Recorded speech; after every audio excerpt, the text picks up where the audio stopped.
Hello, Craig here with Eagle Eye. Today I thought I'd shoot a quick video about our two most popular adhesive vinyl prints options on our website. One of them being low energy, the other one being bubble free. Now a lot of people ask me, what is the low energy?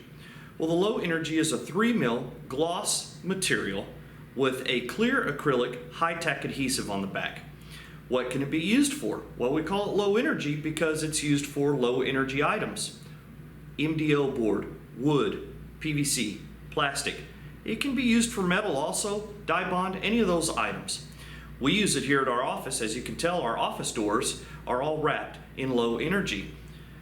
The other option is bubble free. Now what is bubble free material? Well, again, it's a 3mm gloss white adhesive with a gray back adhesive. And I've got a sample of it here. And I'll hold it up to the camera. So it's got a gray back adhesive. Now what makes it unique versus the low energy? Well, it has an air regress.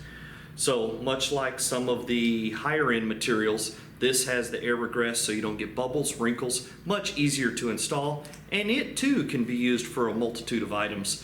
And again, it's a 3mm intermediate vinyl, much like the low energy. Anyway, if you have any questions, visit us online, www.eagleeyesigns.net, or give us a call, give us a shout, let us know how we can help you. Thank you very much.